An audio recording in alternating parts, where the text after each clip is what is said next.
Live from Studio A in PressCorps World Headquarters, this is Zero Dark PressCorps. It's a live, community-based call-in show, fielding your thoughts on and tales from the Foxhole War.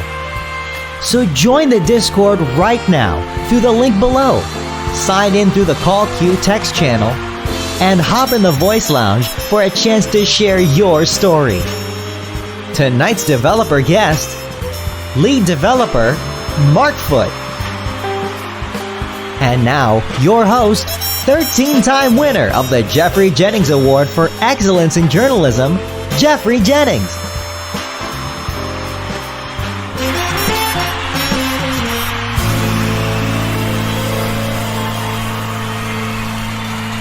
All right. Welcome to Zero Dark PressCorps. I'm Jeffrey Jennings, just as the man said, and this is our post-54 show, War 54 show.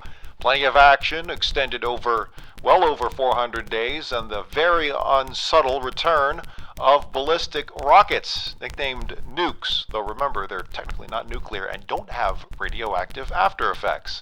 You'd be surprised how many new recruits tend to ask that, hey, put on your gas mask. No.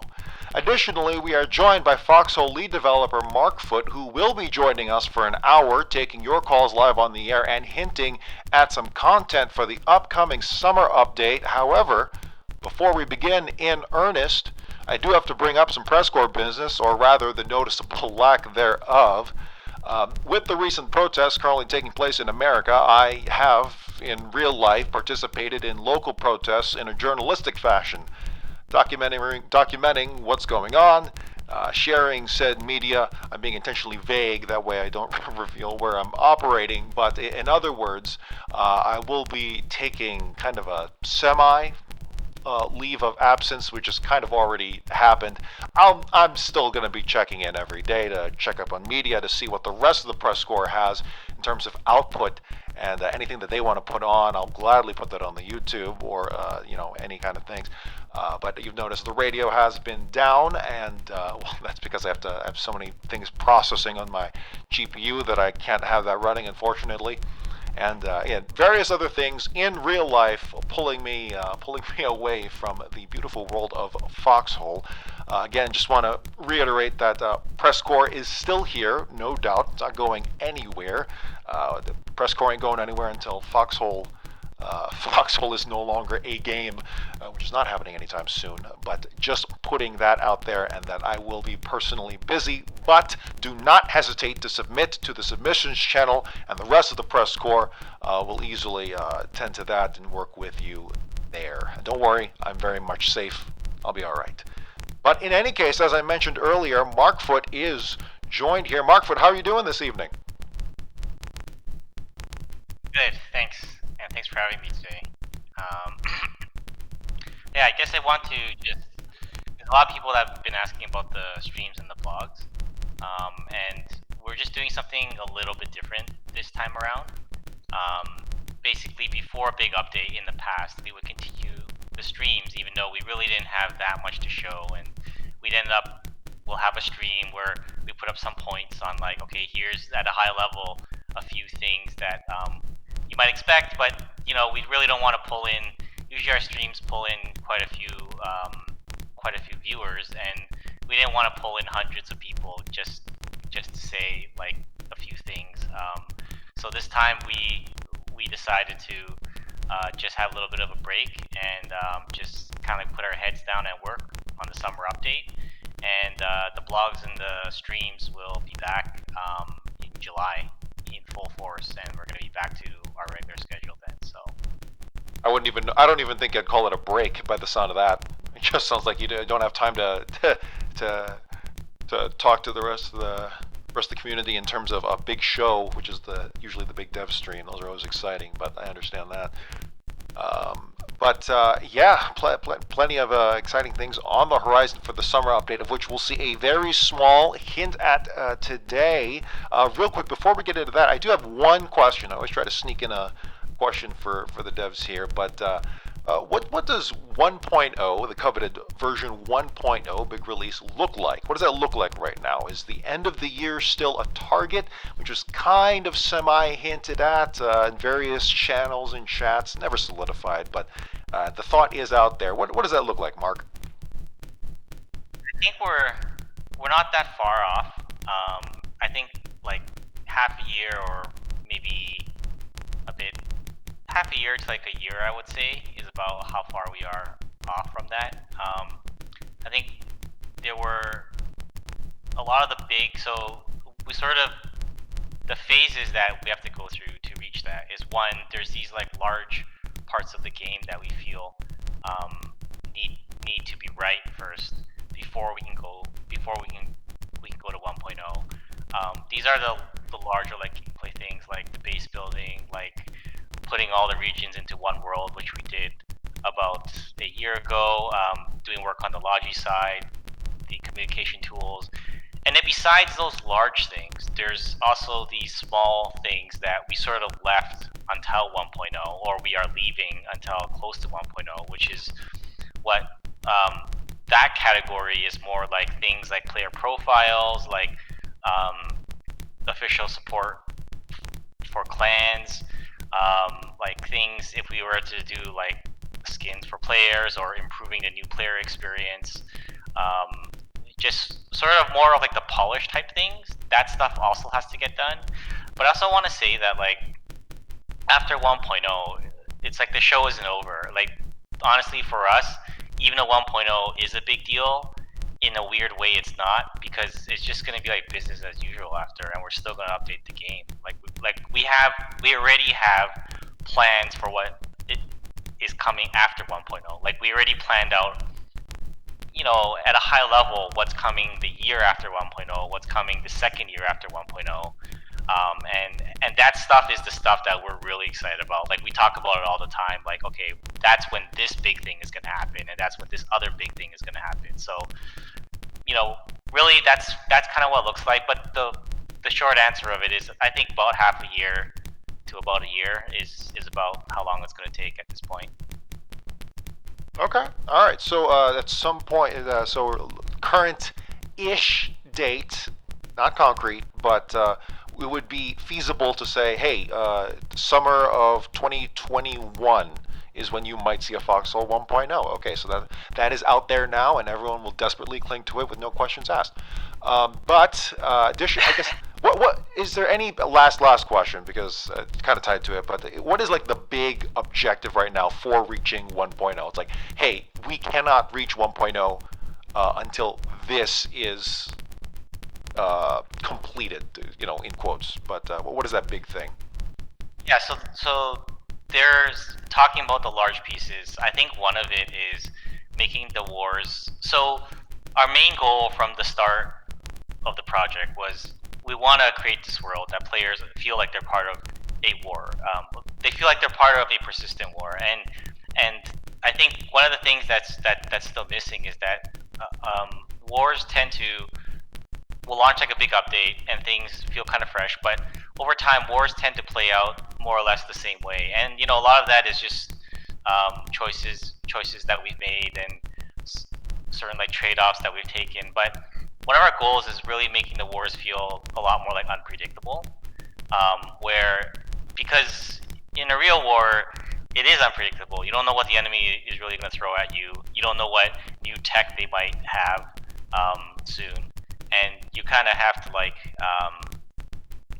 you know, like it's a bit of like an arms race, right? Like in a way, you sort of have to try like adapt to the situation. But in Foxhole, it's very like the tech tree we have right now is pretty linear. It just sort of plays out this one way, and each time a new war starts, it plays out similarly. And the one interesting that happened in the last war, which were kind of, you know, a lot of that was part of the experiment, and you know, not everyone liked it.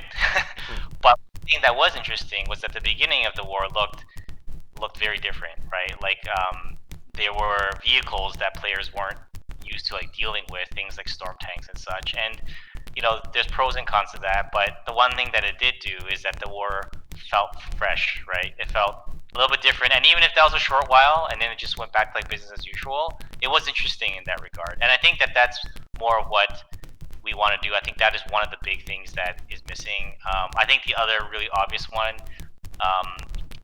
is the communication tools. It's still lacking, and I think there's a lot of issues with like squads and like squad storage. Much better ways that players can work together. I think that's another big piece as well. So I think those are two things that come to mind. Obviously, there's a lot more, but I think those are the two things. So more unpredictable wars.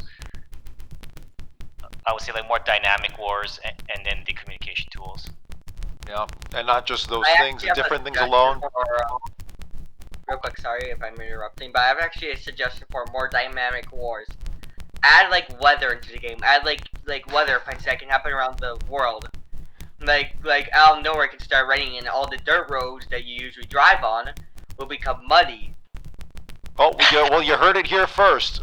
We're not reaching 1.0 until we get some rain up in here. So, so Christmas 2022, we need our thunderstorms. But in any case, Mark, what hints at the summer update? Because now I feel like I've overhyped it. But what hints at content for the summer update do you have for us here tonight?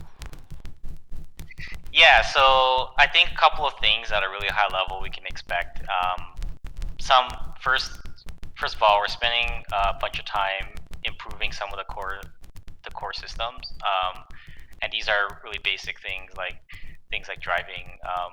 We're going to be taking a look at, and I would say like some other core. Just these aren't like crazy like exciting things. These are more things that you're doing.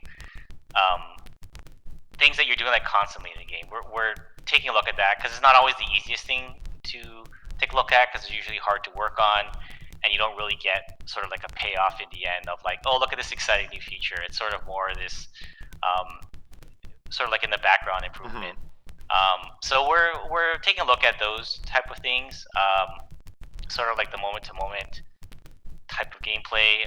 Another thing we're taking a look at is obviously that big problem I was just talking about with trying to make the wars a bit more unpredictable. So expect some changes in the tech tree and the way that works.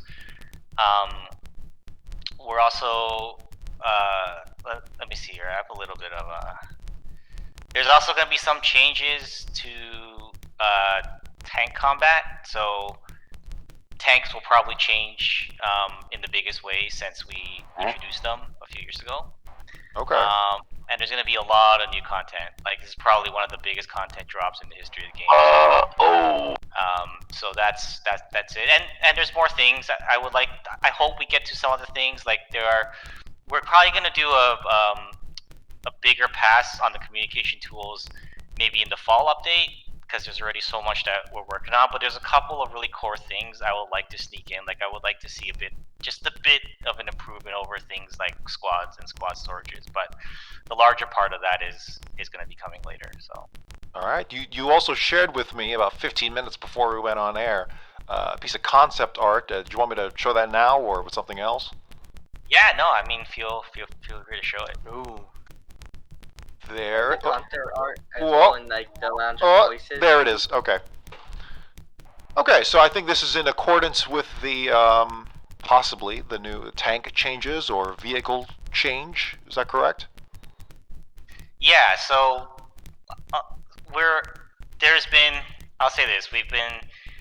There's been more concept art produced for vehicles in the last while than in the history of the game. So there's a lot of cool. This concept art is a part of that feature that we're working on. It's still like work in progress. I can't really talk about it that much, but I think it's it's not just a huge drop of content, because that's something we're not interested in that at this point, of just releasing content for the sake of it. That's more of like a post 1.0 thing. Right now we're interested more in changing the game, right? Changing the system, the systems, because like, just as a side note, all these times when we're changing things in the game, and sometimes I know this puts a lot of stress on the players, but the reason why we're doing it is because in the early access period, we're trying to find the formula, right? And sometimes, we'll try things and then we like take it out, and it's like some people will say, well, we screwed up, and that's why we put something in and then we took it away. But that's exactly right. This is the time for us to be screwing up. This is the time for us to be making these mistakes, and we're trying things and seeing what works. So this is not just a piece of content. This is going to be associated with a system change, and it's one that I think will change the way that the game is balanced. And I don't think everyone is going to be on board with this. I actually think that this will shake up. This is going to ruffle some feathers. Mark, may I ask a question? Yep. Don't tell me you are ruining the sacred right of tank fights. Just, if you can you share anything about this, changes? Is it going to be more realistic? Is it going to be, realistic in the sense of, War Thunder, though? Realism. Yeah, I think not there will very be. much. I think there will be a little bit of increase in realism. Not we're not making a tank simulator. There might be a little bit of increase. I think that tanks, we want them to behave more like their own class instead of their own class of vehicle, instead of just sort of being like a beefed up version of any other vehicle in the game, right? I don't really feel like they're like that. I feel like they already are their own type of heavy vehicle. Yeah. Maybe the LT could do a little bit of a buff, but not really with the BT. It's kind of on its own. We'll It's see. pretty tame. We'll have to get into details once things are more concrete and laid out. But these are the hints, unfortunately. I have shared in the announcement channel of the Discord the picture in actual, so you can download that and share it in the FOD proper. Good actual resolution picture there. But I will have to say, I think the most the biggest takeaway we can get here is that Colonials don't care about butt comfort, because that machine gunner does not have a seat. It's supposed to combat squat. and seat combat. We just throw our tanks at the enemy and we. I can guarantee you this, Jeffrey. Every BT I've been in doesn't use an MG gunner. I carry a pistol on me with 10 rounds, and I just clear out any infantry that I need to kill. Okay. You Well, got it kind to of Julian makes about you that like black both sea. nations war. Because I have the brittle Koreans- bone. I can't survive howitzers. I can't survive combat. So tanks are like my safe place. Well, I don't die prepare to have it instantly. rattled. Prepare to have it absolutely rattled. But Mark, did you have any final thoughts on that, at least for now, before we get into calls here? BT gets killed No. by a fucking That's LT. I think if there is one thing, is just prepare for the balance of the game to change, right? Okay. All right. Real quick, can I say that's something about this? that's a challenge for everyone's expectations. So get ready for some complete upending of the meta, possibly. But we'll have. I to wait will and see. start screaming, Mark. Jeffrey, I swear to before God. we continue on with calls, do you mind if I introduce myself for the people who Absolutely, don't yes, and we'll get to you, recognize my Foxy, group in just a short moment. But welcome back to the PressCorps after a, my goodness, year-long hiatus? Probably, yeah. So most of you probably know me as Sakuga Eijiro, or even before that, if I knew you for a really long time, it was probably as Valley Sword. I was the one who interviewed Yui Emperor after the first nuke strike, so been with the PressCorps for a while, but I stepped Holy away shit. for quite a bit. But I have returned. This is my name, so you guys finally get to learn that. Yeah, I've been working on voice acting, and I'm actually going to be in some upcoming projects here on the PressCorps, so you'll get to hear my voice quite a bit. No joke. The amount of talent and creative gigs that people have, from Commander Rod to Mothman to you, and also Potato, up and down. Like, geez, we have assembled a goddamn creative team here, and I'm quite proud of it. But yes, let's get to our callers now. I could go on about this for a long time, but Foxy, welcome back to Zero Dark PressCorps, the man who gave us Turbo in our Discord, completely unwarranted, just gave it to us. So thank you for that, Foxy. What do you have for us here tonight? Hi guys, Thanks for having me back on. This is quite an interesting one actually, because KFC is not here, and I think there's going to be like a real ton of community questions tonight. So I hope you're ready for those.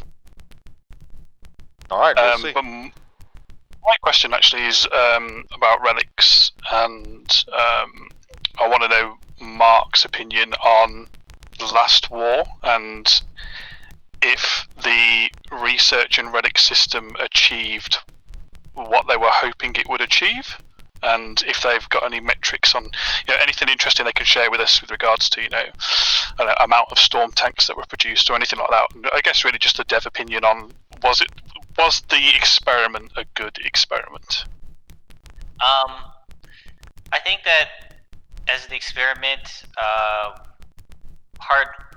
think it was worth it that we ran it, because some of those concepts we were playing around with considering for the summer update, but I'm glad we did it before, because a lot of it we felt like it didn't work, and we found out sooner. So that's the part of the experiment that I'm really happy about. The things that we didn't really like was the way that the research was procured. We felt like we'd have to agree with the feedback that it's definitely not like a reward, and it's more just sort of like a tedious task, and it just ends up being another kind of like farming task, which we kind of like, we kind of knew going into it that was a high probability of that happening, and it was, we even went into it at the end like, yeah, this is probably going to happen, but let's just try it out anyways, because a lot of times you get stuck in this mindset where you tend to craft all these theories in your mind, and you tend to sort of go in circles when you come up with these sort of things, and sometimes you really just have to put it into practice before you really know. So the research side of it, which is hunting around, which is getting the research from the bases and returning them back to the engineering center, was something that we didn't like. Some of us were sort of split on the RNG aspect, but I think in general, at least the way that it was in its current form, we weren't really happy about how that felt. It just largely felt like this weird, sort of like a UI, almost like a slot machine type of thing, which after seeing it in action, we also didn't really like that as well. But I think the part that we did feel like wasn't too bad was being able to get the extra resources when you're mining, and being able to use it for something useful, right? So sort of like you're already getting something free for what you're already doing. So maybe a small aspect of that is going to be seen in the future. But I think sort of the hunting around for the research is not something that we're going to be using. And I think some of the sort of like slot machine aspects of the engineering center is another thing that we're probably not going to be using. But I think the one thing that we did like, and this was a bit controversial depending on who you talk to, and some people did not like it, but seeing the storm tanks, actually it's funny enough, the storm tanks came out much earlier than we expected, because we tuned the numbers incorrectly. But it wasn't a loss, because when they came out, it was interesting that players found ways to counter those tanks. I know not everyone, and if you were in a wrong situation, it might have seemed like it wasn't fair, and I totally understand that, but there were a lot of situations where we did see them countered, and they were countered in a way that they weren't usually countered with, because players simply didn't have the weapons they're used to, but they made use of what they got, which was the mines and the stickies, and I thought that was interesting because it made the war slightly different, right? Yeah, absolutely. And you've definitely preempted my next question, which was it intended that storm tanks would be available that early? Because it was, we kind of on the colonial side, certainly we didn't really even give them a thought. I think the assumption was, there's no way. Lex was going for it. We were working on it like the entire early day, first day. There's a bunch of clans that were working for it. A bunch of clans went for it, but then I don't know, something went weird. They just got they became super common, and just make them. So there was a rumor going around for the first day of the war that it was not possible to get them. and I don't know where that rumor came from. But then it was obviously wrong because they were there. To get heavy engine parts. Yeah, it might have been related to that, but I know certainly we went straight for Harvesters, and Harvesters was great because it was to me the research and relic system was presented on the dev stream as very logi oriented, like the logi go and deliver and they bring the parts back and they get a reward for that, and obviously everyone starts thinking logi reward, oh, it's got to be sledgehammers or harvesters or something like that. So it was really interesting to see that there was actual weapons in there, and I think the tanks were probably not great on day one, but yeah, it was like you said, it was interesting how people sort of countered them. But I guess that leads on to another question. It feels to me like the dev branch doesn't run long enough, and it feels to me that it's not as engaged as it could be with people and maybe developers as well. And I just maybe wanted to get your thoughts on, could the dev branch run longer? Could there be some sort of system to get more people in it, and could a dev sit in and maybe like a call and sort of go through this new functionality before it goes into live to sort of maybe hopefully avoid some of these things in the future? Because obviously the game is persistent, so the last war was 19 days long, and once something's in, it's in for those 19 days, and just kind of that's just something you got to deal with. Lots of storm tanks that auger, a lot of them. They all ran away though.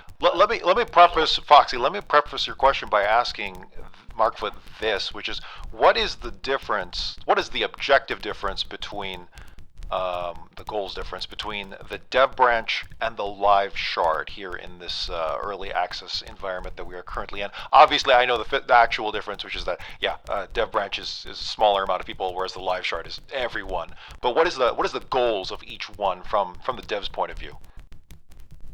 Yeah, I think the dev branch is more testing like the micro level things, right? Like testing the features as sort of like a standalone way. Like are there any specific, like if we introduce a new vehicle, are there any specific issues with these vehicles that maybe players will see that we don't?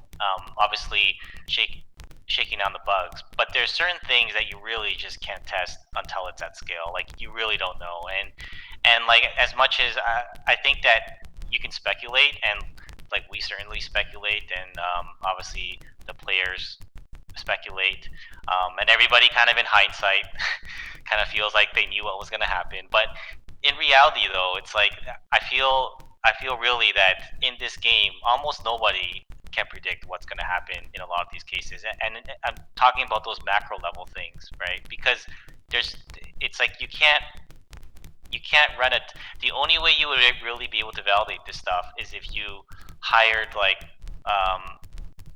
at least like 5,000 people, right? Because at the minimum, in the wars now, even the smaller population wars that we have near the end of an update cycle, there's at least between 5 to 10,000, usually 10 to 15,000 players that engage in a war throughout its entire lifespan, right? So the average of, I would say, around like 10,000 in a small war, and more like 20, 30,000 in a large war. Having that many players, they all have to come through your game. They all have to be doing their own thing. There has to be some people doing on one side of the world, some people are doing logi. And when that whole system is working, then you know what's going to happen. Everything before that is just speculation, right? So I think the dev branch is very difficult to catch those issues. And sometimes, like, we like to just say, you know what, like, we just have to test it, right? And it's an early access game, so we're comfortable with doing that. But the dev branch is definitely more for like specific issues that are not at the macro level. So then, Foxy, you were saying that you feel like an extended dev branch would help those micro level things or very technical stuff. You think an extra, however long, I don't know, week or day or two would help? Maybe it's not. Maybe dev branch isn't the place, but it feels like I say this in a respectful way, but I think there's a sentiment right now in the community that the devs don't use some of the community resources that are there. There's like some people that are screaming out like ideas and, you know, screaming to get more involved in the way the game works. And I think you could quite easily put together 20 to 30 people who have got, you know, thousands of hours in this game and say, talk to us about balance, and let's do an update based purely on the feedback from these veterans, like a real community developed patch that addresses nothing that the devs want to do, nothing that KFC wants to do. Let's just do one patch that is, you know, comprised of the best ideas from these 20 to 30 people that volunteer their time and their ideas.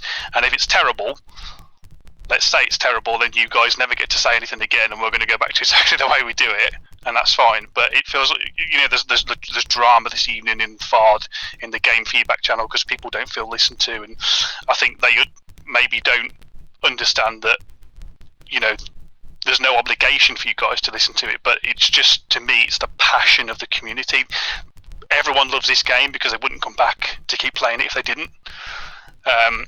But they're kind of like, it's the same things that come over and over again, and I think it's just sort of like, maybe, yeah, it's like I said, maybe Dev Branch is not the place for it, but it feels like I think the community don't feel listened to on some things that they think would be really, really good improvements. Like, a lot of people said the relic system, you know, wasn't a great idea in the first place, this latest iteration of it. But, you know, I understand your points about, you know, it's early access, so let's test it, let's get it done. But people get really invested in Foxhole, probably more invested in some other games because of the length of wars and the fact that it's faction versus faction and stuff like that. So it's not really a question, it's more of a it's more of a rant. But do you feel that, I suppose the question tonight is, do you feel that there's a place for more community involvement in the way the game is developed? Yeah, so I mean, that's a really interesting approach that you mentioned, and I guess I have a question for you on that. Like, let's say there was that sort of theoretical situation.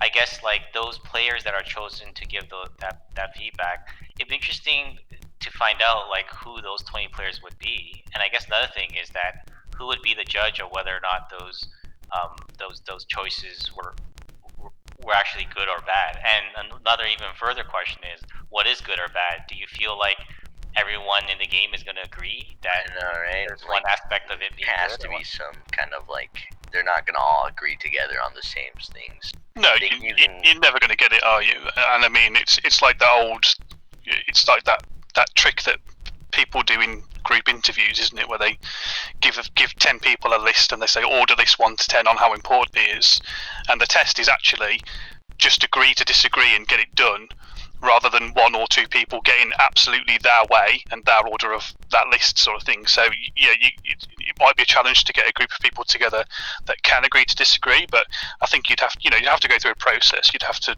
you know, do the Google form, get first 50 people, doesn't matter who they are, but we ask that, you know, it's an even split in kind of like faction, time zone. You know, you should have at least a certain amount of hours in the game so you understand the mechanics. And I'm not saying I don't have the easy answers for you, but I guess it was just like I say, the question was, is it something you'd consider? Do you see it working? Maybe like just one patch that is purely based on the community feedback in terms of balance, rather than new features going in terms of what tech is available at the start of the war, you know, building costs, maybe little bits like that, really.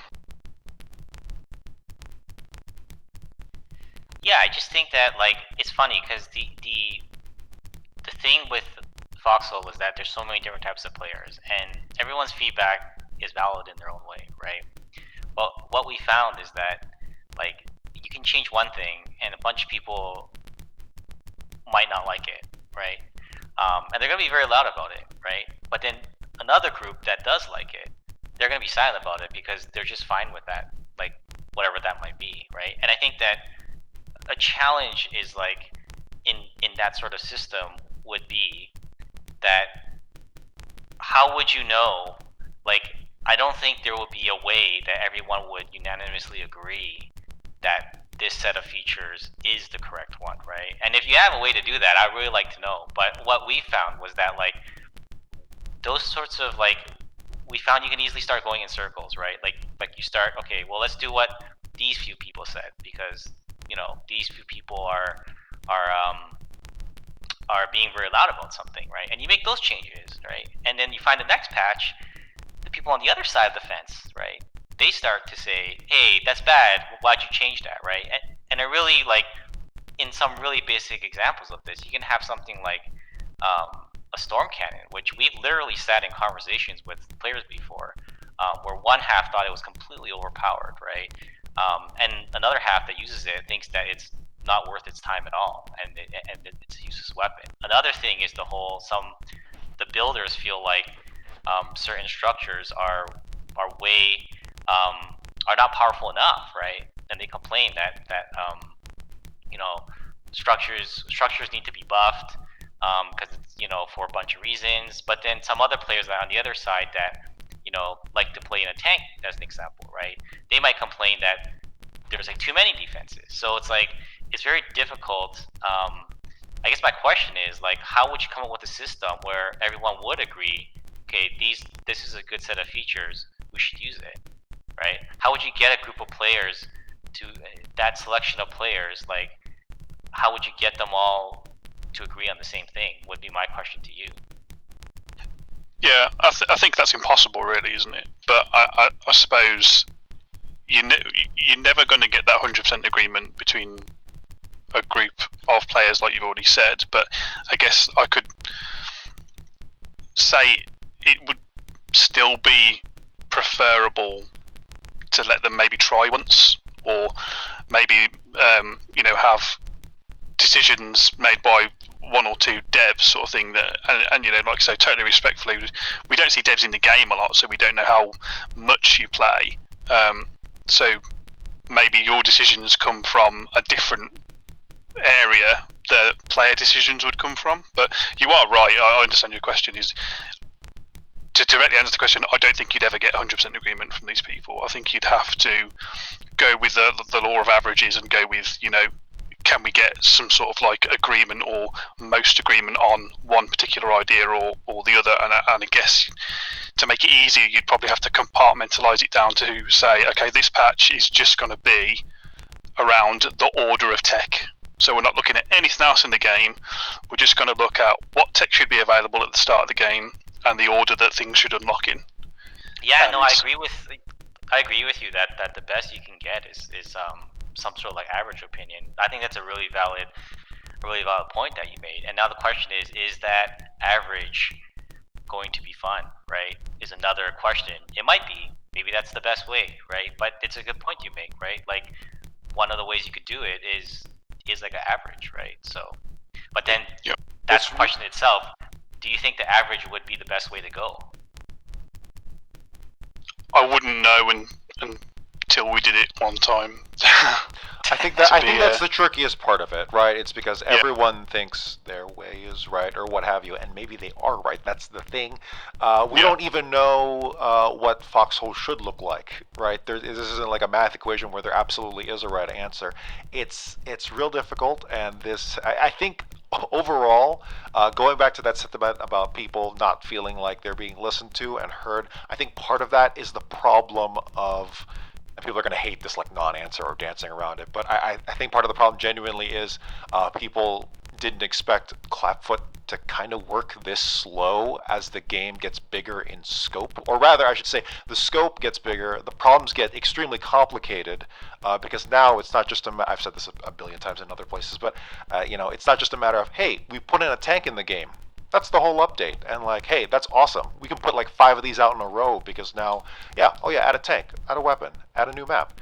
Now it's like, how do we make the tank work with the pacing of how the weapons come out and the balance of everything? And it's just real difficult. I will say, to actually put like, to get something out of this is that Foxy, would you or would other people or maybe KFC be up for making this, just attempt the experiment of putting 30 people together, which will have its own drama by itself. I can just think of it now. It's like, hey, why the hell didn't I get included in this? I know for a fact that's going to be a thing, but I don't know, Foxy, would you be down for that, or would maybe punt that over to KFC as a thought, maybe? Absolutely. I know there's loads of people that scream in the game feedback channel, and that would be their chance. I will say, shut up. I will say, you're talking about in the Discord, the Foxhole Discord. Yeah. I'll tell you right now. The feedback channel in the Foxhole Discord, I am glad was removed. Which everyone's like clutching their pearls, like, what are you talking about? Why would you silence us? Just a channel dedicated to long form suggestions. In a Discord full of literally tens of thousands of people is just inherently a complete mess. I say go to the Reddit on that. That's a technical thing, but I don't know. Maybe we can ask KFC, and we do have to move on. But maybe we can ask KFC. Maybe put together a team of 20. Let's keep it at 20 because that might even be pushing it. People, maybe they just put together some sort of list of community suggestions, which will be a mess in itself, but at least it's something else the community can attempt to strive for in the meantime, as the devs just kind of have to put up their hands and be like, hey, that's kind of is how it is while we do listen to you. I don't know. Absolutely. We could give it a go. Yeah. Stick it on another shard out of the way. For sure. Anyway. All right, Foxy, thank you. Foxy, thanks thank you so much. Yeah, we went long on that one, but that touched on a lot of very important things that I'm glad we did get to talk about. But moving on, Terrento. Oh yeah, what's up? I got a question about this new armor system. Just wondering, will there be separate health bars for, like, take for example, like maybe different parts of the tank? Yeah, I can't talk about that. That stuff is still in flux a bit. It's still being worked on, so I don't really want to get down. Still a trade secret into those details. Yeah. More or less. Sorry. That's all right. It's hints. That's why they're hints. Terrento, welcome back to Zero Dark PressCorps. Hey guys. Hey Mark. What are you guys doing? Oh god. Yeah. Summer update. Hey Mark. 2 dev blogs and 2 dev streams canceled. You guys seem really with your heads down on your work. Yeah. I mean, that's basically the main reason why. There's 2 reasons. One is that we're just heads down working, and the other one is we didn't want to just have a stream where we're just like stringing everyone along and not really have that much new things to say. But yeah, that's basically where we're at right now. Yeah, I can understand. Like, my guess is that you guys are probably working on experimental stuff, and you don't want to reveal things just yet. But still, come on, 4 weeks with absolutely nothing, that hurts, man. I know, and I don't know. We'll think about it. We'll think about when's the soonest point that we can start talking about it. But I definitely hear you, and I actually don't really like entirely that we're taking this long a break from the streams. It's uncomfortable because it's the first time we've taken such a long break from it. But again, I just feel like we're trying something different this time around, and we'll just like see how it goes, right? Yeah, Terrento, I agree with your sentiment, because one of the best things about Clapfoot, in my opinion, was that constant communication that we kind of haven't had in a while, so that's kind of shocking. But I will say, preparing a stream and preparing what to say, and kind of not only just actually preparing the stream and mentally being in that headspace, does take a lot out of your day, in addition to actually having the stream. Like, I can tell you right now, Zero Dark PressCorps shows, that's the rest of my night. Like, after that, I got nothing. I gotta just have a silent hour to myself and read something. Like, I can't do anything else after interacting with this many of you. But yeah, no, Terrento, I do agree that it's weird. It's weird without this, without even a dev blog. So we'll see. I still got like 45 more straight minutes of recording I have to do after this. Exactly. Terrento, did you have anything else for us? Yes. Like I said before, I know that you guys are doing a lot of new things, and that you can't say much. So I'll keep it vague here. Like, if you can answer this, like, we can safely say that this update is going to be combat oriented, correct? It's going to tackle things like the front lines, vehicles, guns, that kind of stuff, right? Oh yeah, very heavily, I think. guys plan on touching all of the spectrum, like from early war to mid and late war? Because without getting too much into the rabbit hole, like early war feels bland, and because like only rifles, SMG, that kind of stuff, and then late war, even though we have more choice to play with, it feels limited because of the all of the scarcity thing and all that. Vehicles being too scared even in broad daylight because sticky rushers. Are you guys planning like to revamp? Not, I wouldn't say revamp. Just touch on all of the times that a war takes place. Yeah, I think that. So you're talking about like the pacing of a war, right? So I think one thing that we really don't like about the current scheme is that the tech tree is entirely linear, is entirely predictable, and I think we want to make it a bit more unpredictable. I think we want to give players back some choice, at least a little bit. Maybe if you want to jump ahead a bit, there's some kind of like avenue for you to do that, and maybe even certain wars where higher end things become available sooner. I think that's the kind of thing that we do want to see happen, right? So that the pacing of the individual phases of the war are not as predictable as they are now.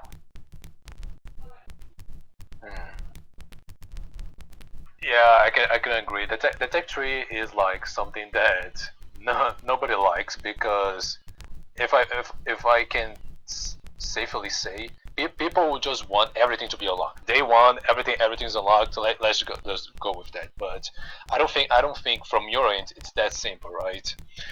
Because it exists for a reason, and I admire that you are trying to give us some control back, but it's I just think that it needs to be really thought of, because the last time that we had tech being driven by players, it was basically slavery, because we needed people constantly working on tech, and if people didn't do it, we would fall behind and eventually to our doom, that kind of stuff. Yeah, no, I mean I agree, and I think this is one thing that we're taking into account, right, is lessons learned from the old system where players were in direct control. We are thinking of things of like, if players were more in control of tech, how do you catch up, right? And I think what we're the way we look at these problems is we sort of look at what happens in the real war, right? Or at least like a World War II, World War I style of war, is that you really have to constantly try to adapt to what the enemy is doing, right? And like, they don't have a linear tech tree. The enemy rolls out a new tank. You got to figure out a way on how to deal with that. But it might even, in a weird way, increase like the rate that you, by virtue of like facing this new threat, you're gonna have to work to try to counter it. And in a way, it kind of speeds up your own research. So that's sort of the way that we look at this problem, and that's how we're gonna try to solve it, right? And another thing that I would like to disclose is that since you guys are taking so much time, I'm going to assume that you're not only changing, but yeah, you're like wait a second. Sorry, wait a second. I get what he's hinting at, which is that, yeah, the longer you take on something, the more hype you're essentially building. And as someone who has worked on various projects, long-term projects, and you just kind of have to either hint at it or maybe not, or it's like, well, what do you do? It's real tricky, and you got to deliver at the end of the day. At the end of the day, you got to deliver. So, where do you draw the line between hinting and spoiling? Something like what Jeffrey posted. I think that's a good. No, we'll see. But Terrento, if you didn't have anything else for us here, thank you so much for stopping by. I just wanted to comment on one more thing. Is that what I was trying to say is that since you guys are taking so much time, I'm going to assume that you're going to change, if not revamp, a lot of things. So, and like this is really scary because because of the like the Logi update. You guys remember Logi update, the whole factories and stuff? How that changed everything, and people still claim that it was for the wars. So like I hope that this is not being the case here. I hope that whatever changes that you guys are making are overall beneficial and really spice up the game. Also, just one more quick question: shotguns are getting buffed, right? That's a very specific question. I don't know. I wonder what your I don't know if favorite it's gun gonna if we're gonna be reviewing that weapon anytime soon. I wouldn't expect change anytime soon on that, and that's not a focus on the summer update. If I have to be honest, sorry. Gotta think bigger. I'm still You gotta hopeful. think bigger. I am still hopeful. Shotguns are my weapon of living. I just wanted to not suck even for a little bit. All right. Hey, Terrento, seriously, thank you so much for calling in, as always. Always love having you on. Oh, you flatter me, Jeffrey. It's always a pleasure to come here and talk with you guys. I also have an opportunity to talk with the devs casually. All right, farewell. Thanks. Have a good one. It's definitely a strange situation that we find ourselves in, that we can have these sort of discussions. Yeah, and I was. Real quick, one thing I'm really hype about this update is that changes. I want meta changes. Yeah, we'll see. We will see. But moving on here, TrollDad79, welcome to Zero Dark PressCorps. Rather, welcome back. What do you got for us here tonight? It is a pleasure to be here. No, I just have a couple of questions regarding, well, some Logi and some not. So, this is going to be the first time, and it's not going to be Luck that's going to be asking railway questions. So, it's just something about railways. Sorry. Do you have any sort of idea of how, say, the railway system is going to look in some sort of way, or is that still going to be a hush-hush type thing? No, I can talk about it. I can talk about it like a little bit. I mean, it's no secret, right? That's going to be in the future of the game.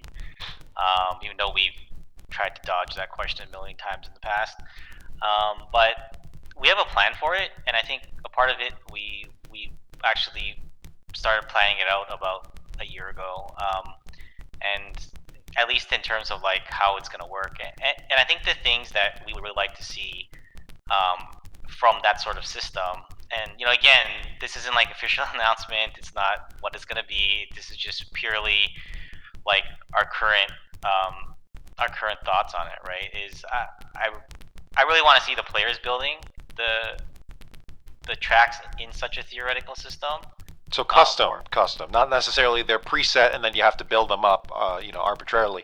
But it's a custom track set. That's what's currently on the docket. Okay, that's huge actually. Sorry, go ahead. Oh, and we would want to, but we would also want to do it in a way that we have ideas on how to do it, so it's not just like spam tracks everywhere, because obviously that's the instantaneous problem that everyone would be worried about. And yeah, I really, obviously they would span multiple regions. So we have we have a plan for it, but it's probably gonna be pushed back a little bit later than we thought we would be working on it. But yeah, I think it's in the future of the game.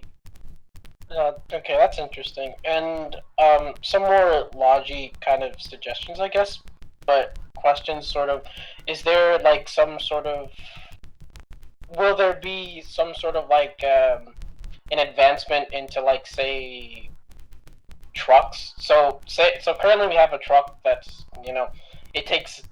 it doesn't take a lot of damage to, disable it. Are we maybe in the future, are we going to see like a slightly more heavily armored truck, so it takes a little bit more damage before it goes down. This is separate from the relic truck, right? Yeah, this is separate. This is separate from the relic truck because a lot of the times, on the colonial side, there is a lot of partisans, or at least we usually see on the map that there's a lot of partisans, whether it be in the back line or the front line. So I thought will there maybe be like an armored truck, just so that like it is a way to counteract these sort of partisans. Yeah, I think that I think the summer update might have some cool things in that department. Oh, careful, Okay. careful how you hint that. Careful. Okay. If you are going to implement something like that, there's got to be some sort of like con to it. Like you can't have the same amount of storage as a truck while also being armored, because then that would defeat the purpose of a truck. Oh, if we're talking vehicle updates, yeah, I think that's long been, which may be on the docket now. I genuinely don't know, but has hinted at apparently. maybe. But let's be careful before we start hyping ourselves up to things that won't happen. Yeah. But yeah, pros and cons, and as opposed to straight, it's modifications, side grades, as opposed to straight upgrades that now just become arbitrary and annoying. That and then it creates a meta. I don't know. Mark, thoughts on that? I think we've talked about this before. Yeah, I think one of the biggest challenges, especially when I was talking about just dropping in a bunch of new content, is like the biggest challenge is that no matter what you do, if you add in like 100 tanks, right? If you add 100 tanks to the game, players will very quickly find out the one tank that is the best tank, right? And then from that point forward, wars are back to being exactly the same that they were, because everyone is just going to go for that one tank that they have deemed is the best, right? So we're not interested in that. We're not interested in, okay, here's just the better truck as an example, right? And here's your better truck. You're just going to use this truck and don't worry about any other ones. We're more interested in a system where players are choosing, but there are trade-offs, and not only trade-offs like that pertain to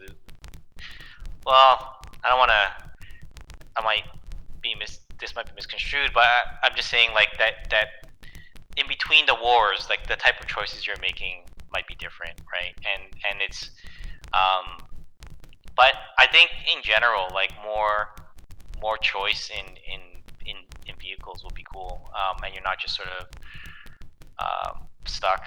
It's interesting you bring up the truck, because it's always this balance, and I think maybe we even talked about this on the last PressCorps, but it's there's always this balance between the partisan gameplay and the logi players, and like that's one of those things that we will never get.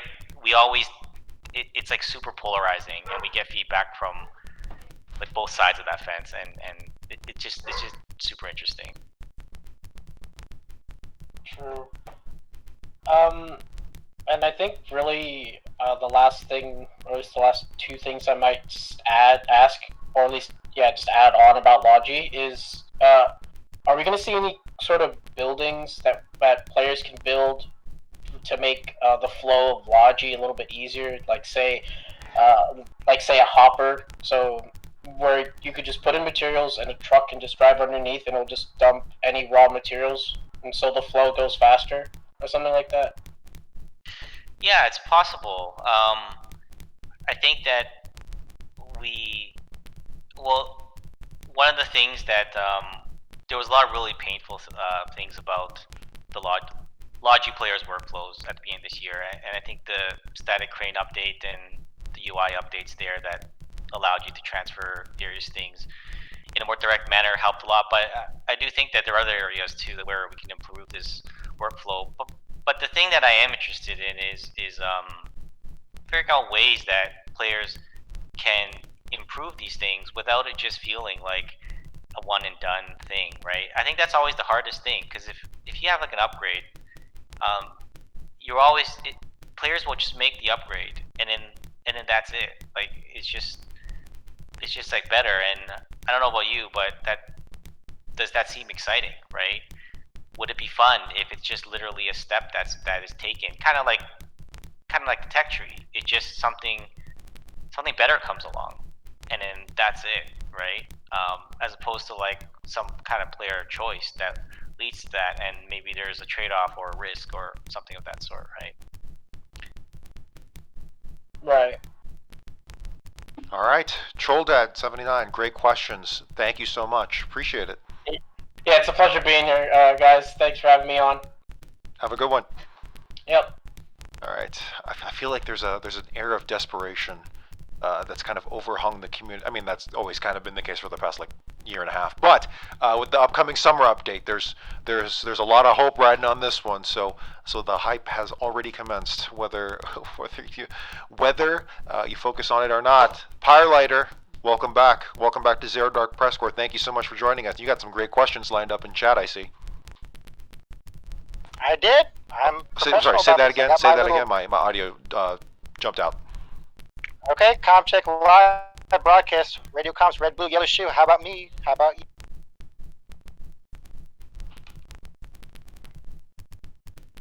Yes, I have solid comms or not? All right, Roger Yes, that. we can Got hear you. you. Same tango. Yeah, you're good. You're good now. All right, yes, gents. My questions are in lounge voiceless. You've had time to look at them. You've had time to digest, pick what you want to answer, and give it to me.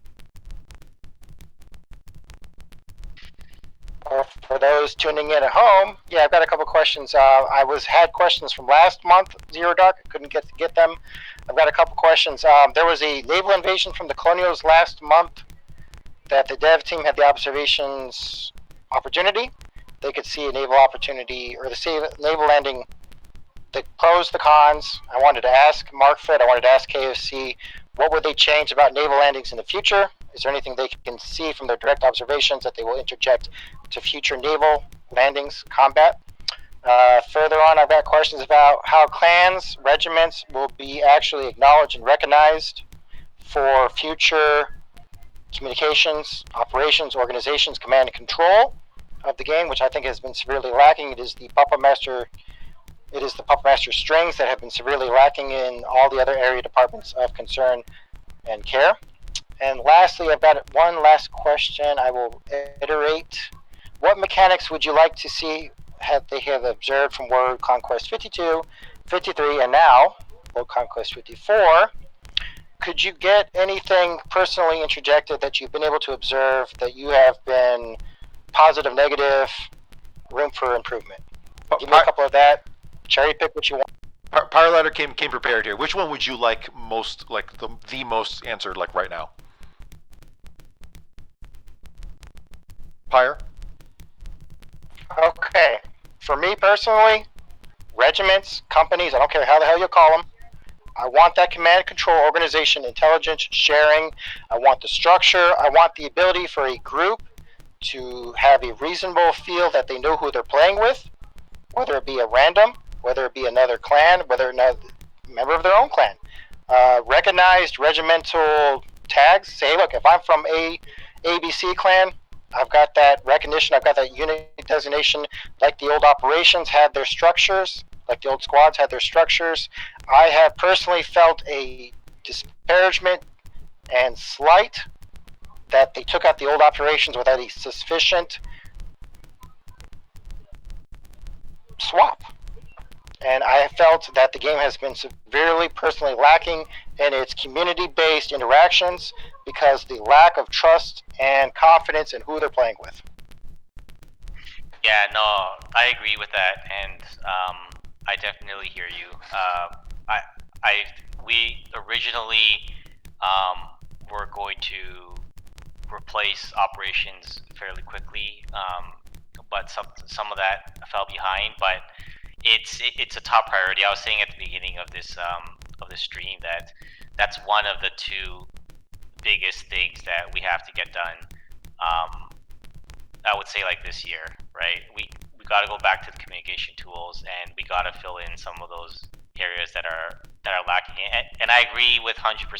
Everything you said, I agree 100%. This is one of those improvements where there is certain feedback we get that is difficult because it's a trade-off, and there are two sides to the coin, right? But this is one of the feedback that you're giving me now, where it's really easy for us to like action this kind of stuff because it's more of like an absolute improvement, and I agree. I think that what we would like to see is a regiment system of some sort in the future for clans to have more of like an official system. And I think the squad system needs to be more robust. It needs to be able to players. I think at the minimum, players should be able to switch between their squads. There needs to be a little bit more like organization. I think the part that I've always struggled with is how far you go with that without the testing first, because it's when it comes to these type of social tools, it's really hard to guess at what players are going to do. You just have to implement something and then you got to try it, right? So I think we got a lot of work. Not necessarily, I wouldn't expect big changes in this department in the summer update, but I think between summer update and the end of the year, I think that's going to be a big focus for us. That's the plan right now. Yep. Understood, Mr. Markfoot. I have been accustomed personally to wait 6 to 9 months for any meaningful, lasting improvements from player suggestions. I've grown accustomed to it. That's why I personally was slighted at the end of 2019 when I didn't get any lasting, meaningful changes from the improvements suggested from the summer update of last year. However, I expect, 6 months, 9 months from suggestions to in-game interactions, because I feel that is a reasonable time frame that I can acclimate to. So 6 months from now, I'd like to see regiments, I'd like to see clans, I'd like to see squads, I'd like to see integration of operations, because I felt that in the past, having operations with squad subcategories allowed teams to have crude views, because I want that playful inclusion of new players to get that exposure to the complications and the intricacies of advanced armor and advanced artillery, with the reasonable safeguards of, all right, random members in a squad, he's got access to that tank, he's got Operation Comms exposure, he can listen to the commander. I don't know how often you play with wardens, I don't know how often you used to play with warden multi-unit joint ops. However, we used to have a structure with operations. I felt that has gone by the wayside with the reduction into squad level. You have the metrics, you have the exposure, you have the feedback of old operations, the old methods, TTPs, tactics, trainings, protocols. I wish you would go back to that, because that will get your fireball rolling on your dev team side to get shit 6 months from now. Yeah, I mean, it's hard to overstate just how important those fests are. Squads at the tactical level, operations at the strategic level, and then regiments, as we're calling them, just as a kind of a long-lasting community, sub-community and spirit de corps. It's all very important, and it can really keep a game going long after things get more complicated combat-wise, or things get more complicated in terms of vehicles or strategic or meta or what have you. Just those facets alone, a robust system, a healthy one, absolutely can keep things going so smoothly. Again, I say this example all the time, but in my opinion, PlanetSide 2, for the longest time, PlanetSide 2, the only thing that kept that game going was its robust squad, platoon, and outfit system. If it wasn't for that game would have died, easily a year ago, and it kept it alive enough for it to be revived somewhat. Some would say a lot revived in terms of new development and a new direction. But yeah, that stuff can make or break your MMO, and Pyreliter laying it down there. Pyre, did you have another one here for us? I know one big one here. No, that's why I had everything in lounge voiceless. I'm trying to get you guys to be more proficient, comfortable with the late night radio DJ host, whatever Johnny Carson's role was. Get people to express their topic, see if people have the same topic, get them to join up on the call, keep it short and sweet, and move on to the next topic. So it's all their lounge voiceless, cherry pick. If they have observations from the last naval invasion, they can give me my final segue with what they want to improve, because they've had observations, they had opportunity. This is their time to interject the war story. Yeah, we definitely we feel like the amphibious landings need to be buffed a bit, to be honest. And I think that certain things can really get in the way with that. Besides the barriers that we're seeing in that particular landing, I think also things like the efficiency system can also get in the way of something like that. And I think these are the things that we really want to work on, right? We want the amphibious landings to be a viable part of the game, and I think that they're very tough to pull off, and as they should be, to be fair. That shouldn't be an easy thing in the game, but it should be. I would say it should be more viable than it is now, because it's quite frankly, it's one of the coolest things in the game. All right, Pyreliter, thank you so much for joining us. Then he's laid out a list of questions, and he's ready for the others to pick up the pieces. We'll see. But Pyreliter, thank you so much for joining us as usual. Yeah. It's the old lead follow, get the hell out of the way, guys. So, get you some example. There you go. So I want to bring up something I was about earlier about the rain. I actually do want to see seasons be implemented into the game. Like during each season, there are like different weather events you have to fight against. I have a question. I have some questions about that later, but we'll save it. Yeah, Mint, welcome back. Welcome back to Zero Dark PressCorps. Hello, Jennings. Hello, Markfoot. What is up? Hello. So, Mark, I got my first question. Just to update it a little bit, because I think we're all confused. What's the current vision of Foxhole? Is it the same as it was before, or has it changed? No, I mean, I don't think it's changed at all. I don't think it's changed from before the project even started. And I think, if you want like specific answers to specific questions, I'd be glad to answer them. But I think overall, like from the very first day of the project, we wrote down this is what this is the game that we want to make. We actually talked to the team about it, and actually it's funny enough because when we pitched the game to the team at the beginning, the team thought that we were nuts, right? They're like, yeah, what? This is the game that you want to make? This makes no sense. Like, this game is not possible to make, and it's like too much, and our team's too small, and all these things. And every step of the way, like, there's been huge barriers for us, and people saying that that it's not possible, and that we shouldn't try, and so on and so forth. And I think that's why, maybe sometimes we feel like we sound a little bit overzealous when we talk about sort of the goals of the project, but it's really like dear to our hearts because we had to fight a lot just to get this game made, and the fact that the fact that a lot of players ended up playing the game is we're so thankful for that, and it's absolutely a huge, it's like huge for us, right? But it's been there from the first day, and it's not, we're not feeling it out as we go. I think we have to experiment to meet the goals, but the goals haven't changed from the beginning, right? A lot of players like me and tons of others in the community believe this game has a lot of potential. That's why we stick around. Another question. Do you have a way of, or currently understand game metas and how to change them? Because every single update you guys make that's of a decent size, for example, the Storm Cannon update / Trench update, that completely changed the meta in terms of, the entire war. So, yeah. Do you guys understand the meta? The meta game? Like, you're saying that the current meta of the game, or are you saying that in the past? Yeah, do you understand, or have you understood the meta games? Like, how to play Foxhole the best way? I think that's something that we look at constantly. I think we're constant, and as you're saying, it changes with the updates, right? Yeah.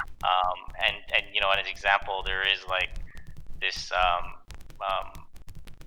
as an example that you brought up, the Storm Cannon meta, right? That's certainly stuff that we keep tabs on, and it's certainly things that we take a look at and we say, okay, well, is that a good is that a good meta? Is that not a good meta? Should we change this part of the meta that isn't meeting the goals? Right. Let's establish a baseline, Mint. What is, in your eyes, the meta of Foxhole right now? Kind of generalizations, I know, but of course it's the storm cannons. I mean, who can get one in range of a town for an invasion on the next map over? That's a meta. Late game, who can get nukes on the logistical towns and cripple the enemy faster? And who can snipe those nukes with an HGFA or satchels or whatever it takes. You mentioned the meta. I don't know if you meant to say that or if that was just a slip of the tongue, but you mentioned the meta. Like, what is the meta in your eyes? There's particular things to do with meta and Foxhole in my eyes. Like, there's different kinds of meta, like PvE, PvP. PvE is the current meta, from what many people have been saying, and I believe it too. I believe that goes against the vision, though, of what Foxhole's supposed to be, a player v player game. So a lot of people are kind of angry about that. Markfoot, how would you respond to that? Is Foxhole meant to be a PvP or PvE game, or a balanced mixture? I mean, it's definitely a PvP game, first and foremost, and when things, when the game isn't meeting certain goals, as a result of these, so, like, when we have to, throughout the early access period, where we got to experiment with certain things, and that's what we've been doing, right? And I understand that there's times when that puts stress on certain play styles, puts stress on certain players, and right now the state of the game is far from like perfect, and I think when something does happen, if there is a meta that forms that works against such a goal, like, it's too PvE heavy as an example, right? Then it's something that we got to take a look at, right? It's something that, okay, this is meeting the goal. We got to change it. Maybe we got to, do this new thing, right? Yeah, I believe that all developer teams should always understand the meta of their own game. Always. No matter what game, like, always. It's also tricky because there's all kinds of metas too, like infantry combat meta, like what weapon to use. There's strategic meta, like which towns to take in what order or how to do things like that. Trench meta in the case of Foxhole. Personally, I'm bothered by the gun meta. I think guns are just overused. I think everyone should just be hitting each other with hammers, but that's a whole different thing entirely. No, but Mint, did you have something on that as well? No, I was going to switch to more specific suggestions, because I think those are a bit too hard to answer.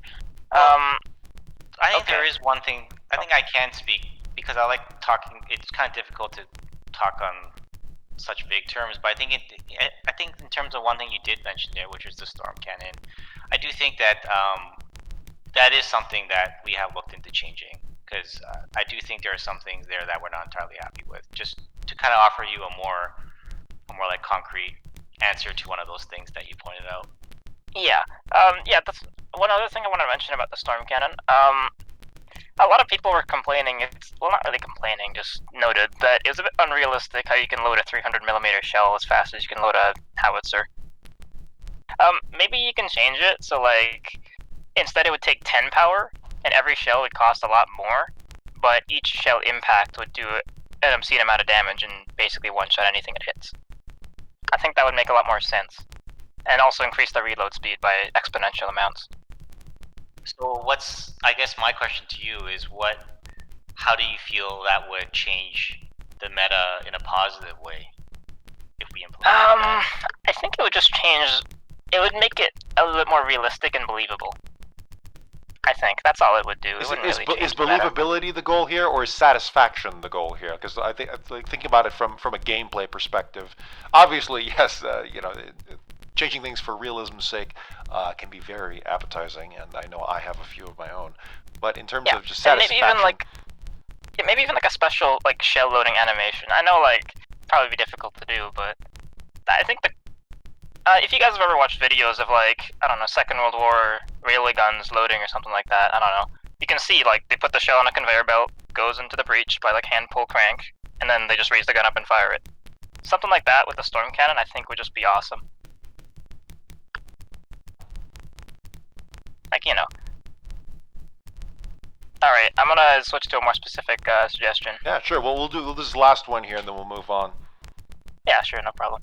So, this one I think would change up the early game meta a bit, and make FMGs more useful.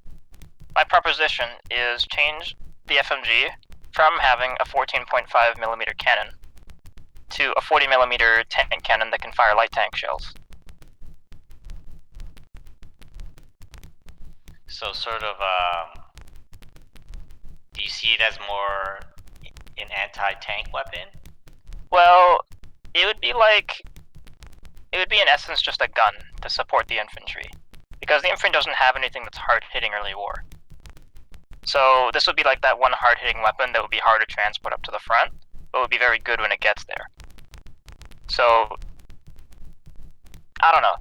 So late game, it would have its uses. It could be like a cheap, portable light tank cannon that could load AP or HE to shoot at tanks or structures.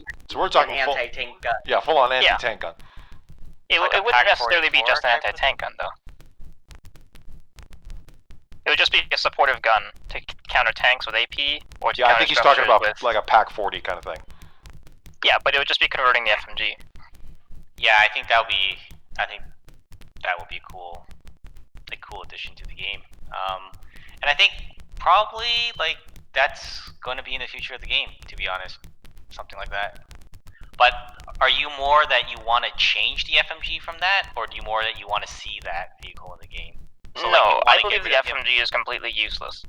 And I think if this was done to it, it would make it useful throughout the entire game.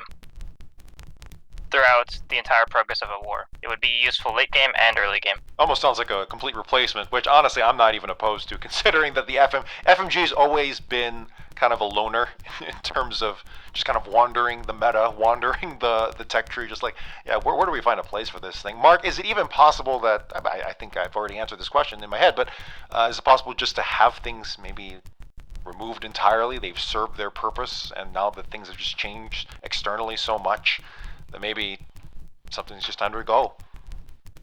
Yeah, first, like I'm really for that, because some things are just old, but that's always tough because anytime we've done that, there's always some players that are not going to be happy with that decision. Like Tunnel, like Tunnel Networks is the one I go to, where it's like, yeah, tunnels are just gone now. Yeah. Well, for example, when we removed the sunken pillbox, a bunch of people weren't happy with that. It's always, again, it's like this big like ecosystem that's the point that I want everyone to like try and understand, is that this ecosystem, we have to take care of the entire ecosystem, and even something that might seem like a no-brainer, right? There is gonna be players that are not gonna be happy with that, right? But sometimes we just have to do it anyways, right? So. Also, please, for the love of God, increase the accuracy, or just like make the gun specifically on the armored car a little better. It's just so bad. No, everyone hates it. You can kill an enemy with like one clip, and then that's just a big waste. The accuracy is just all over the place. Just like, bruh. Yeah, I mean, you might. There might be some changes there soon. We'll see. Yeah, that needs a change. Mark, it's impossible for you to hide anything. Like he immediately, no subtlety whatsoever. But in any case, Mint, thank you so much. Thank you so much for joining us here. Appreciate it. I'll get going now. Thanks for having me. Have a good one. Now, Mark, you mentioned earlier that you could only stay for an hour. You've now stayed for about 27 minutes past that. Good that you stayed an extra 15, because I know, I was kind of asking you questions. But you still got time here to take questions, or you? I think I can do another 2. Probably. Another 2. Okay. Now, Cars. I know you're in the call queue, but it's a story. Could we keep that story for last after Mark is left? I think he might be AFK. All right, that's fine. We'll go to Cyclone for now. But Cyclone, thank you so much for joining Zero Dark PressCorps. How are you doing? Doing pretty good. I got kind of a niche question, something that I haven't really seen a lot of people talk about in recent. We've seen these aircrafts for quite a long bit scattered around Stone Cradle, Alids, just crashed in the middle of the field, right? Like the relics. And what I'm wondering is, maybe will we see some colonial models? Maybe ask, like, will there be some in the south, maybe one just slammed into the blemish and it looks a bit different. It's a bit, more differently shaped so that it looks more colonial, right? And how would you go about kind of leaning in to those futures? Maybe if you could, like, they randomly spawn, like how relics in their first iteration spawned, you dug them up with a hammer. Maybe you could get these research, prototype them if you're going to bring that back, and you would get a model, just super preliminary. Yeah, so I guess there's a couple questions there. Were you specifically asking about seeing colonial planes? Yeah, mainly focused on like expanding it from just the Toxot 88s that we see right now into more different variations, maybe a strike craft, a bomber, stuff like that, so we can really expand. Yeah, I think that what we would like to see at some point in the future of the game is not anytime soon, but at some point we do want to see what things might be like a bit in more pushed down into the southern regions and get a little bit more of lore and theming on the colonial side of things. But I don't think that's gonna be happening anytime soon. I guess to answer the lore question, that would answer the lore question. Now the other, it sounded like there was a gameplay question in there, like you want to see some sort of a salvaging system. Like, what was that part of the question? Like, if we were to see these different models of aircraft come to the game, right? Maybe they could randomly spawn in the middle of the field, say, middle of Heartlands. You go over, find it, you kind of scrap it, and you get research like heavy vehicles research for storm tanks. But instead of heavy vehicles, you could put these together with different bits and bobs of research you found around, or however you will be re-implementing that, and you could prototype for aircraft in that form instead of just building them with RMETs, so it's not a horrible spam if you were going to way down the future, way down the pipeline, if that was going to happen. Yeah, I'm not sure if there were... if that's like talking very far, but if there were ever planes, I'm not quite sure yet how that might work. But in terms of the concept of finding these lost pieces of tech, like the relics we had in the first version of the relics, I think we really liked that system. Just the concept of like finding it was mostly fun. Well, let me be careful there. I think trying to farm it or trying to just go around the world to specifically find it maybe was not fun. That's something that is up in the air. But I think that the part that was fun is when you stumble along one, like something like that, when you weren't looking for it. I thought that was pretty cool, and I think we would want to bring something like that back. We actually talked about bringing something like that back more recently when we were talking about that research system. So I think that mechanic is something that we like, and it may come back. It may come back in the future. One last thing about planes here, because planes right now are kind of where trains were a couple years ago. Yeah. Just in terms of like, when are we going to see that? Not for a while. But the big thing is like, how the hell would you implement planes in Foxhole? I think one thing that's been established, at least was established, I think a year ago when it was brought up on a dev stream, was it should be player controlled, because I know there's kind of like how there's trains, should they be custom tracked or preset tracks? I think planes, the big thing is, should it be like AI controlled, like just call in an airstrike like you would in, say, Company of Heroes, or should it be player controlled somehow? How you do that, that's a big thing. That's a big ask. That's a big question. But player controlled, I think, is the consensus. Mark, do you still agree with that consensus?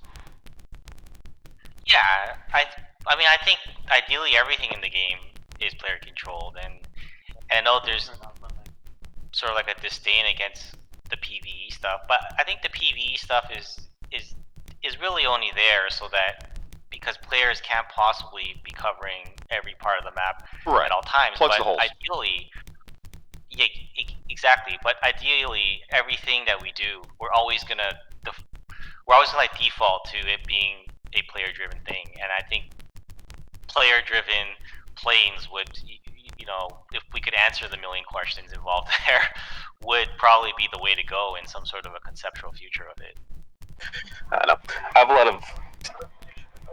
I'm the plane man. I want to see planes. I remember. As like as to trains, I am with planes. Yeah. Well, Cyclone, did you have anything else for us here? No, that was about it. Just I like the flying machines. Yeah, so do I. Years to see them. I got a suggestion for someone you need to talk to. Last quick thing. Mark, just thoughts? Yes, no, maybe. Zeppelins. I think Zeppelins are believable in the world of Foxhole. You know, just a thought. Just a thought. Yeah. That's it. Okay. Press one. Maybe we like Zeppelin. They're made by Belka. All right, Cyclone. Thank you so much for calling in. Appreciate it. Thanks for having me. Anyone got the reference to Belka? I credit you. You have a good child. You had a good childhood. Oh boy. Liam, and I think Mark, you said this is going to be our last question here. Yes. All right. So apologies to those that we weren't able to get in, but Liam Boss, what do you have for us here tonight? Welcome to Zero Dark PressCorps. I don't think have we had you on before? I don't think so. Hello? Oops, did I mute him? Heard something. Liam. Oh, and sadly we can't hear anything coming Just out. accidentally disconnected my mic. There you go. Perfect. Okay, go ahead. Just in time to not get kicked out. Yes. So, for the, could we see more map increase size? Like, I understand there's already a small player population, but, like, more regions in that sort of aspect. I guess you're... Are you talking? Okay, so... Like, say, like a map that's, like, a bit bigger, you know? Like, you're talking even, this is beyond the full map already. Like, let's say we have a full map. Yes. You're saying even more regions. Well, I mean, not too much more regions, but like, more. just a couple more. Just a few more sprinkled in.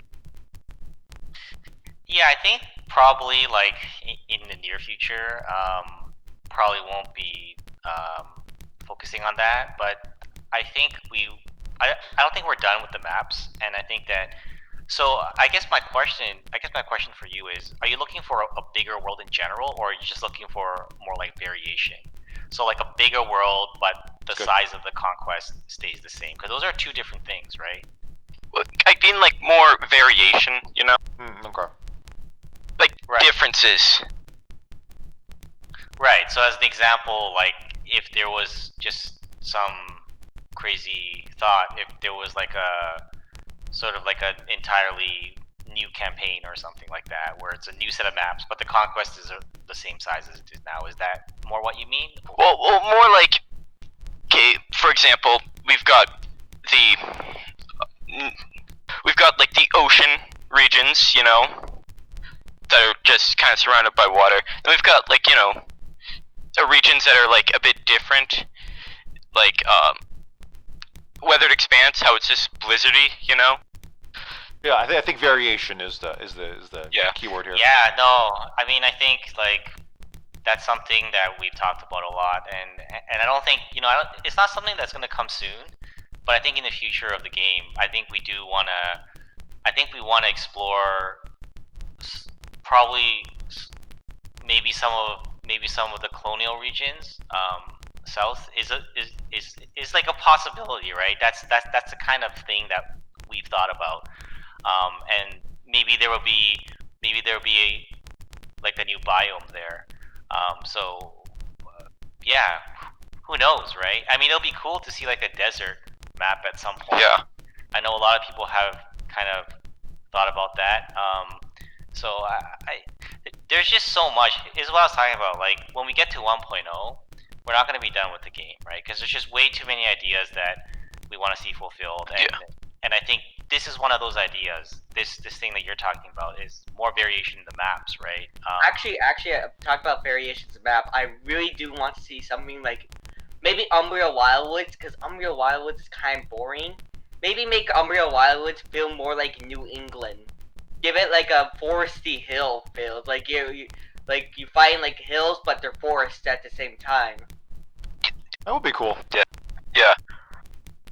Yeah, and it's funny that when you said more regions before you said variation, a lot of the chat, and I do read the chat. I try not to let it influence the isolated conversation here, but the chat immediately reflects with absolutely not. Do not add more regions. We need smaller maps. Bring back skirmish. Bring back single map wars. And let me just say right now, this is my hot take. This is my controversial opinion. Bring back more regions. I want more regions. I want more than we currently have. I want a bigger world map conquest. You need to think big. You need to think 1.0. You need to think. This is Foxhole, all right. This isn't Battlefield, right? Where you can just have let's go between two maps maybe, and then whatever. No. This is Foxhole. Push it to its limit, which you could argue maybe the devs have been doing, but. While we're here, push it to its limit. I want to see 10,000 people, fighting in 30, 40 different maps. I'm down for it. Now, obviously, adjustable is the key word, but I'm kind of with Matt developer, him saying, if there was a chance to have every single war be all maps open, I'm the same way because, again, as has been explained before, and I'm kind of with the devs on this specific case that. The smaller you make the world map, the more stale it gets because you don't have strategic options. Anyway, that's my whole rant on it. So I'm down. Go big or go home. That they need to hire about 10 more map creators. Exactly. No, yes. Just about 100 more map creators. So, like, something that is important to realize is I understand when people talk about the maps and it's a controversial issue, but I think something that needs to be understood is that at one point in time, right, like people thought we were crazy to even fill a single map, right? Like, where are you gonna get, like, I mentioned this 1,000 times, but at one point there was like literally 10, 15 people in the game every day, right? And like, what's the point in trying to make more maps? What's the point in trying to make like a world conquest, right? And it is a bit of like a chicken and an egg problem because it's like when you don't have the players, why should you do it? But the thing that we learned was like when we launched into early access, we weren't ready. And how awesome would it have been if when we launched, those launch numbers, they usually won't come back until you go like 1.0 or that sort of thing. But just imagine that we did say at the time, like, who cares? Let's make the world support 5,000 players. And then there were 5,000 players in the game. And even if that only lasted a month or two, having 5,000 players in the war, I don't know about you, but that sounds pretty damn cool to me. Yeah. Yeah. One other thing was, when you were saying, like, in the next year or two, whatever, when you reach 1.0, will there still be updates as frequently as there is now, or will it be ramped? Or as infrequently? No, I think if there is ever any change in how we update the game, I think it will happen not as a result of 1.0. I think it will just be more of a natural thing. I think that at 1.0 we'd like not to, like right now we put player base through like probably some level of stress due to the experimentation that we do. So we'd like to not do as much of that extreme experimentation. That would be nice. But I don't think, to be honest, I don't think a lot's going to change at the beginning. I can't speak to what's going to happen in like 2-3 years because that's just so far ahead for like anyone, right? But I think in any sort of like 1.0 and the year after 1.0 and, I think not really a lot's going to change. I think we're just going to continue updating the game. We're going to continue to do the streams. We're going to continue to do everything that we've been doing for the last like 3-4 years. Because like there's just so many things that we want to get out there, right? There's just so many ideas, and I know every single thing that you guys are always talking about, like trains and even really crazy far out things like planes and more of like a naval game and things like that. Like we want to explore those things, right? And like a lot of people are always, sort of can be stressed out about what the current state of the game is, and I understand that.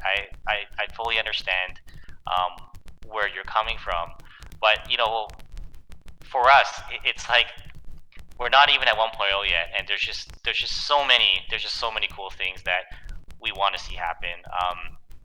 And you know, I'm gonna do everything in my power to make those things happen. Let me just say that. All right. One last question. Will there ever be, like, say, I remember a year ago, or whatever it was,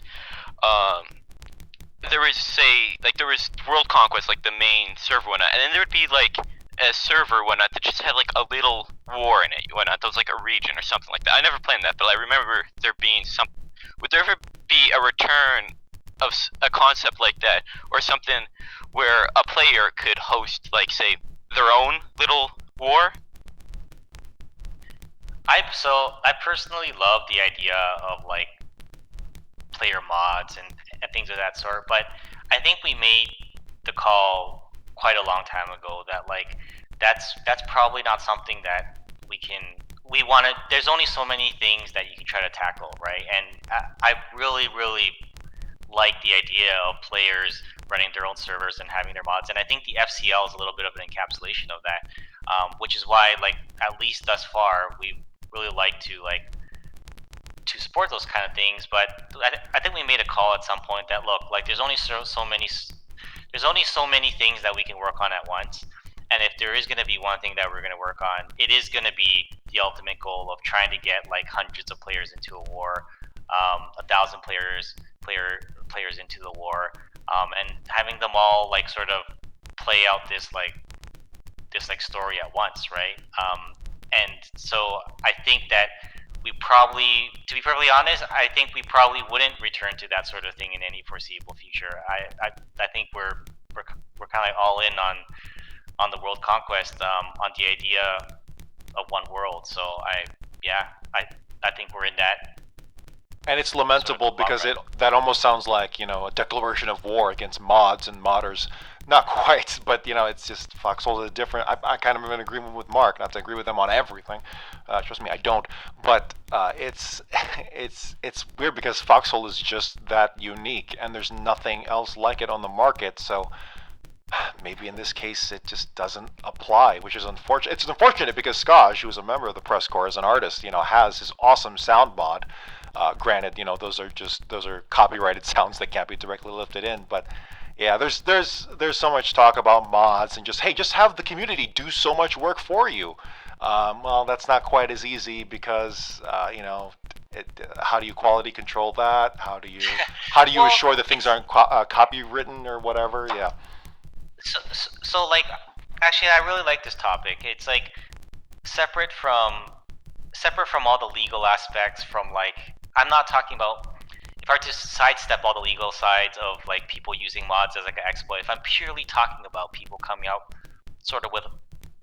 with a mod that's like a game mode as an example, right? I love that. I love that so much because I feel like that's where all the risk taking is going to happen, right? And I feel like that's where a lot of the risk taking is missing from the gaming industry, right? Because there's just so much focus on all these other things, on like your business model and, you know, all these other things. But I think the thing that's missing is like what used to happen in games is people would used to make games just because they thought something was cool.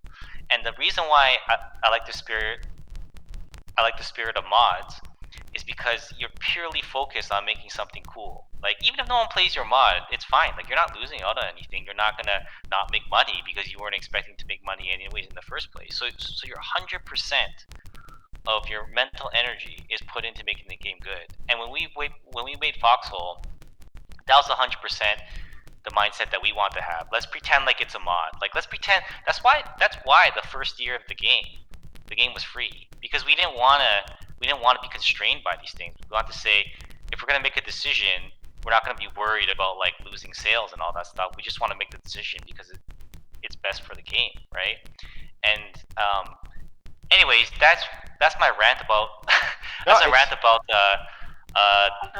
these mods. I like the spirit of mods in general. Maybe it's not for Foxhole, but in general in the industry, it would benefit from more people working on mods. If it could happen, I would love to see it happen. I know I'm just saying it's difficult in Foxhole, but a good example of many of mods working so well with the official game is Team Fortress 2, where maps are just now part of daily rotation. Where if you joined the game a couple years ago, you would think Hoodoo was always part of the payload map list, but no, that's a mod. That was a community-made mod that someone made, thought was fun, and then the devs looked at it and said, hey, let's just make this part of our map rotation. Another example is, as Kiana mentioned, Halo Forge. Halo Forge are now game modes, maps, and what have you are now part of the regular map rotations of official playlists, and that would be awesome. I don't know how you implement those in Foxhole. There is the big legal hurdle of using copyrighted assets, but who knows? There's even entire games that have come out of mods, like League of Legends was originally a mod for Dota 1. Exactly. Oh, yeah. Team Fortress. CSGO. Team Fortress was a mod of Quake. You come full circle. CSGO was a mod of Half-Life. Mm-hmm. Exactly. And you see, all the biggest innovations, in my opinion, have come from mods, and that's why I love the culture of it. All right, source code. Drop the source code. Let's go. I've completely changed my mind on this. It's probably got to be a really good way to start getting into game development, right? No, for sure. Look at Minecraft. Just look at Minecraft, for example. Well, it's because when you're working on a mod, I really believe it is that you're willing to think about things that normal conventional video game developers are probably not going to think of, right? Because we have our own set of culture too, and developers, there is a developer culture, and there is a lot of, okay, you should work within these sort of established rules, but you have to break those rules, right? And that's where I think the modders really, they're not constrained by these same things, and that's why I really love the spirit of it so much. For sure. All right. Well, Liam, thank you so much for calling in. Thank you for having me. Appreciate it. That was a great topic. Thank you. So, Mark, You're welcome. Oh boy. Do you want to talk about the entire season screens after this? Come full circle. Sorry, what you want to discuss? Do you want to talk about the weather thing I was talking about earlier? Do you have time to talk about that? Maybe we should save it for next time. But okay. I do think we are excited about that idea. That's all I got to offer at this point. Yeah, we'll see. Mark, thank you so much for joining us, as always, taking time out of your day, taking extra time, overtime, to do all this. Thank you. The PressCorps is a non-profit creative collective of artists, reporters, and players from the MMO video game Foxhole by Clapfoot. Our mission is to engross our audience in and amplify the stories of this unique war ecosystem.